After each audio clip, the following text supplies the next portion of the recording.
Hi friends, எல்லோருக்கும் வணக்கம். எல்லோரும் எப்படி இருக்கீங்க? நல்லா இருக்கீங்களா? இன்றைக்கி நம்ம அடுத்த பார்ட்டு தான் பார்க்க போகிறோம். அதுக்கு முன்னாடி நம்ம சேனலை சப்ஸ்கிரைப் பண்ணாமல் இருந்தீங்கன்னா சப்ஸ்கிரைப் பண்ணிக்கோங்க. கீழே இருக்க பெல் பட்டனையும் கிளிக் பண்ணிக்கோங்க. அம்மா ஊருக்கு போனதுனால எனக்கு ரொம்பவே கஷ்டமாக இருந்துச்சு. அவங்க எத்தனை நாளாக அப்பாவை எப்படி பார்த்துக்கிட்டாங்கங்கிறத என்னால் உணர முடிஞ்சிச்சு. அம்மா இவ்வளோ நாளாக கஷ்டப்பட்டு எங்களுக்கு ரொம்ப நிறைய வேலைகளில் இருந்திருக்காங்க. அப்பாவை ரொம்ப வருஷமாக பார்த்துக்கிட்டு இருக்காங்கன்னு தெரியும். ஆனால் இந்த அளவுக்கு அவங்க கஷ்டப்பட்டுருக்காங்கங்கிறது எனக்கு அன்னைக்கு கொஞ்சம் ஒரு 2 மணி நேரம் 3 மணி நேரத்துலேயே எனக்கு அவரை பார்த்துக்கிறப்ப அந்த கஷ்டத்தை நான் உணர்ந்தேன். அதுக்கப்புறம் அன்னைக்கு அப்படியே போணுச்சு. மறுநாள் டிஃபன் நானே செஞ்சேன். அது சரியாக வரல. அதனால் பக்கத்து வீட்டு சித்தி ஏன் நீ இதெல்லாம் பண்ணிகிட்ருக்க, என்னை கூப்பிட வேண்டியது தானே, அம்மா என்கிட்ட சொல்லிட்டு போயிருக்காங்க, நீ ஏன் இப்படி பண்ணிகிட்ருக்க அப்படின்னு சொல்லி என்னை திட்டினாங்க. இல்லை, உங்களுக்கு நான் சிரமத்தை கொடுக்க விரும்பலை, அதனால தான் நானே பண்ணேன் அப்படின்னு சொல்லி நான் அவங்கக்கிட்ட சமாளித்தேன். ஆனால் ஒழுங்காகவே நான் பண்ண சாப்பாடு வரவே இல்லை. அதுக்கப்புறம் அவங்களே எல்லாம் செஞ்சு கொடுத்தாங்க. மதியானத்துக்கும் அவங்களே நான் செஞ்சு அப்பாவுக்கு கொடுத்துக்கிறேன், நீ ஏதாச்சும் கடையில் வாங்கிக்கோ, இன்றைக்கி மட்டும் அட்ஜஸ்ட் பண்ணிக்கோ, நாளைக்கு உங்களுக்கும் நான் சேர்த்து செய்கிறேன் அப்படின்னு சொன்னாங்க. அதுக்கப்புறம் என்ன ஆச்சுன்னா, நான் ஆஃபீஸ் கிளம்பி போயிட்டேன். அதுக்கப்புறம் ஈவினிங் கொஞ்சம் முன்னாடியே பர்மிஷன் கேட்டு ஒரு 6 மணிக்கெல்லாம் வந்துட்டேன். அப்பாவை என்ன பார்த்துக்கணுங்கிறதுனால அவருக்கு அப்புறம் வெந்நீர்லாம் வச்சு அவரை கொஞ்சோண்டு சாப்பாடு டீ எல்லாம் போட்டு கொடுத்தேன். ஆனால் சாப்பாடு எனக்கு காலைல செஞ்சது சொதப்பினதுனால இன்ஸ்டண்ட்டாக ஏதாச்சும் பண்ணலான்னு சொல்லிட்டு கடையிலேருந்து வாங்கிட்டு வந்தேன். கடையிலேருந்து வாங்கிட்டு வந்தது எனக்கு ஒத்துக்கிட்டுச்சு, அப்பாவுக்கு சாப்பாடு ஒத்துக்கலை. ஏன்னா அவர் டேப்லெட்லாம் முழுங்குறவரை தொட்டு அந்த சாப்பாடு அவருக்கு வாமிட் வர ஆரம்பிச்சிருச்சு. சரி அப்படின்னு சொல்லிட்டு அப்பாவுக்கு அப்புறம் நைட்டு பால் மட்டும் காய்ச்சி கொடுத்துட்டு படுத்துட்டாங்க. அதுக்கப்புறம் மறுநாள் காலையில் அப்பா அந்த சித்திக்கிட்ட கேட்டிருப்பாங்க போல இருக்குது. சித்தி கேட்டுறதுக்காக அப்பா சொல்லியிருப்பார் போல இருக்குது, நைட்டு சாப்பிட்டது ஒத்துக்கலைன்னு சொல்லியிருப்பாங்க போல இருக்குது. என்னை கூப்பிட்டு ரொம்ப திட்டினாங்க அந்த சித்தி.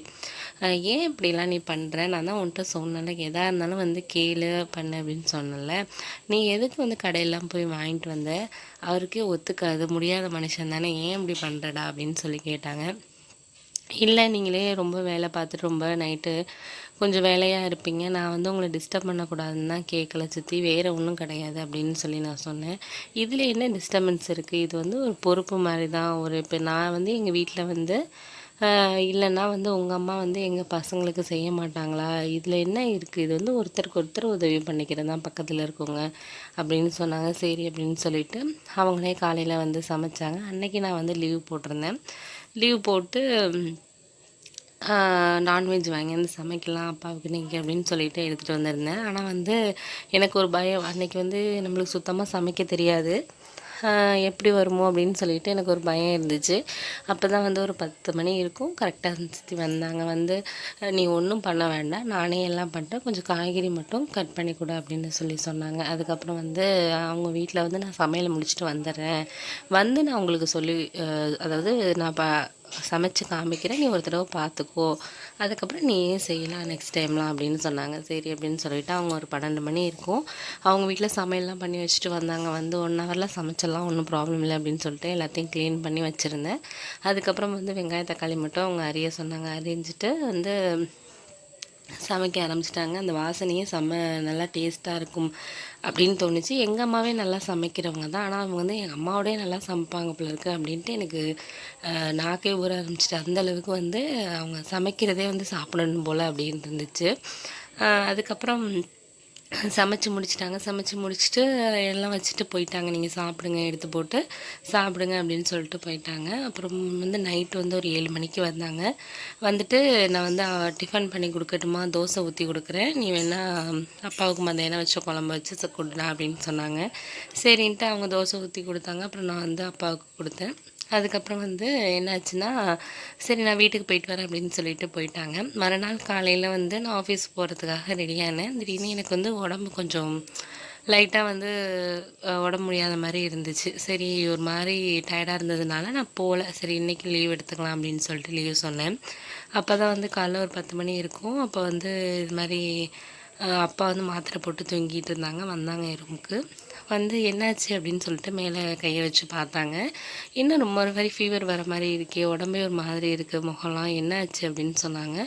இல்லை ஒரு மாதிரி இருக்குது, உடம்பே டயர்டாக இருக்கிற மாதிரி இருக்குது, என்னென்னு தெரியல அப்படின்னு சொன்னேன். நல்லா தானே இருந்தேன் நேற்று அப்படின்னு சொல்லிட்டு அப்புறம் தைலம்லாம் போட்டு விட்டாங்க. தைலம் போட்டு நல்லாவே பார்த்துக்கிட்டாங்க. நான் வந்து ஈவினிங் வரேன், வந்து வெந்நீர் வச்சு நான் தொடச்சி விட்றேன், நீ வந்து டேப்லெட் போட்டு படு அப்படின்னு சொன்னாங்க.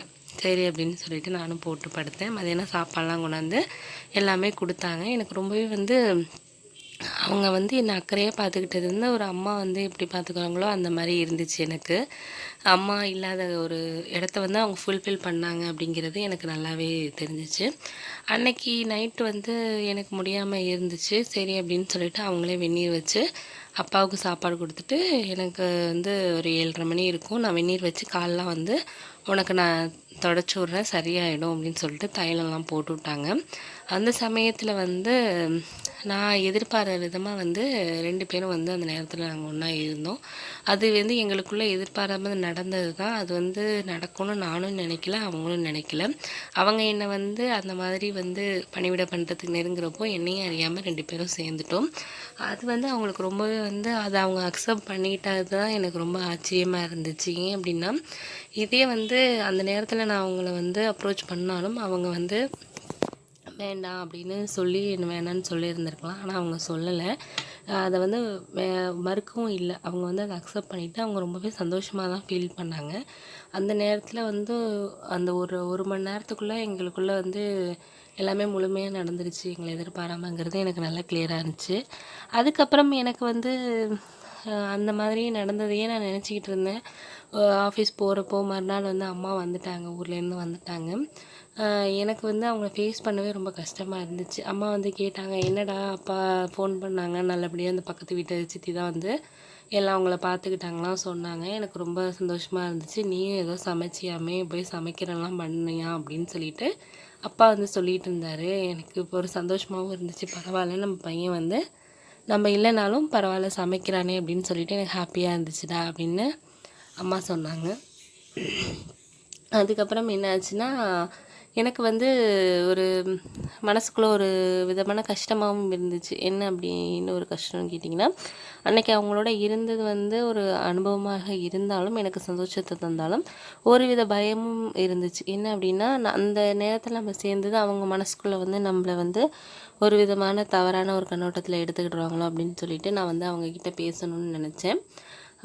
மறுநாள் வந்து அவங்க வீட்டில் வந்து துணி துவைச்சிக்கிட்டு இருந்தாங்க. நான் வந்து அம்மாக்கிட்ட வந்து நான் வந்து சித்தி வீட்டுக்கு போயிட்டு வரேம்மா, கொஞ்சம் வேலை இருக்குது அப்படின்னு சொல்லிட்டு நான் ஒரு 10 நிமிஷத்தில் வந்துடுவேன், ஒன்று கேட்க வேண்டியது இருக்குது அப்படின்னு சொல்லிட்டு நான் போனேன். அம்மாவும் சரி போயிட்டு வா, போயிட்டு சீக்கிரம் வந்துடு அப்படின்னு சொன்னாங்க. சரின்ட்டு அவங்க துணி துவைச்சிக்கிட்டு இருந்தாங்க. அப்போ போய் நான் பக்கத்தில் நின்னோன்னே என்னை பார்த்து அவங்களால ஃபேஸ் பண்ண முடியலை. அதாவது நம்மளுக்கு அன்றைக்கி தெரியாமல் ஒருவருக்கவங்க நம்ம வந்து அன்றைக்கி ஒன்றா இருந்துட்டோம். அது வந்து எதிர்பாராத விதமாக நடந்துருச்சு. நம்ம 2 பேருக்குமே தப்பு கிடையாது. அதனால் நீ ஒன்றும் இதுக்காக வந்து ஃபீல் பண்ண வேண்டாம்.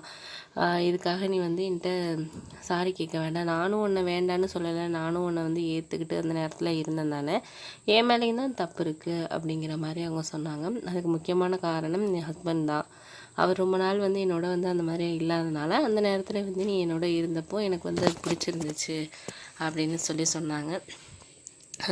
அதுக்கப்புறம் வந்து அவங்க வந்து அது எனக்கு பிடிச்சிருந்த வயசு தான் நான் அக்செப்ட் பண்ணேன். அதனால் நீ எந்த குற்ற உணர்ச்சியும் உனக்கு தேவை கிடையாது, அது நம்மளுக்குள்ளே நடந்ததாகவே இருக்கட்டும் அப்படின்னு சொன்னாங்க. சரி, நானும் வந்து எதுவும் வந்து ஒரு பெருசு படுத்திக்கல. அதுக்கப்புறம் சரின்ட்டு நான் போயிட்டேன். அதுக்கப்புறம் வந்து மறுநாள் வந்து அம்மா வந்து மார்க்கெட்டுக்கு போயிருந்தாங்க. மார்க்கெட்டுக்கு போயிட்டு கொஞ்சம் ஜாமான்லாம் வாங்கிட்டு வந்திருந்தாங்க. அவங்களுக்கும் வாங்கிட்டு வந்திருந்தாங்க. என்ன போயிட்டு கொடுக்க சொன்னாங்க. நீ போய் கொடுத்துட்டு வாடா, எனக்கு கொஞ்சம் கிச்சனில் வேலை இருக்குது அப்படின்னு சொன்னாங்க. நானும் கொடுக்கறதுக்கு போனேன். அப்போ தான் வந்து சித்தி வந்து எப்படி சொல்கிறது, வேலையெல்லாம் முடிச்சுட்டு அப்போ தான் வந்து அவங்க குழந்தைங்க டியூஷன் போயிருந்துச்சுங்க. டியூஷன் போனதுக்கப்புறம் வந்து உட்காந்துருந்தாங்க டிவி பார்த்துட்டு. ஹஸ்பண்ட் வரல, லேட்டாக தான் வருவாங்கன்னு சொல்லிட்டு டிவி பார்த்துட்டு இருந்தாங்க. நான் கொண்டு கொடுத்தேன். வா உள்ளார அப்படின்னு சொல்லி கூப்பிட்டாங்க.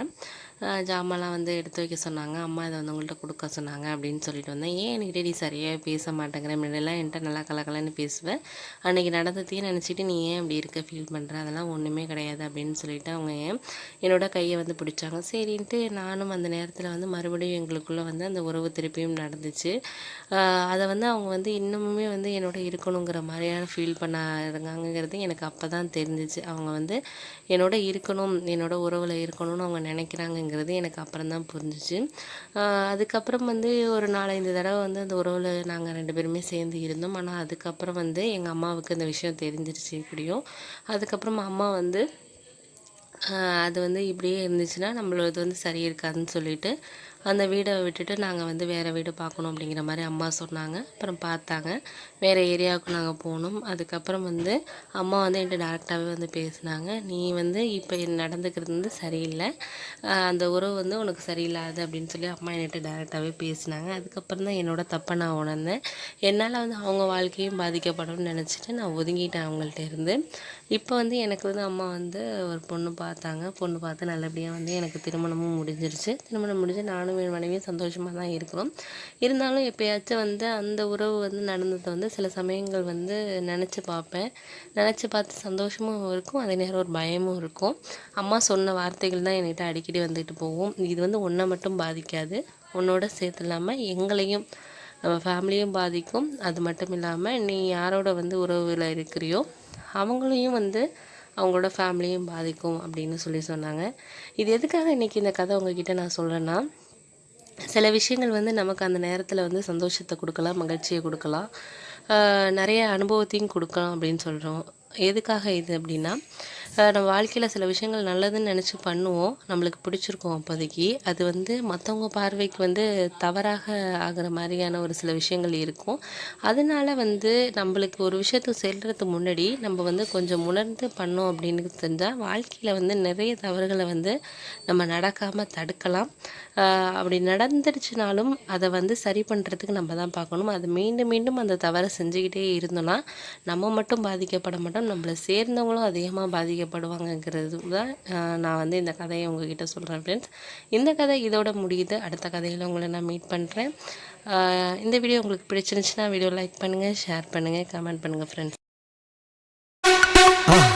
மறக்காம சர்ப்ரைஸ் பண்ணுங்க. தேங்க்யூ. Yeah.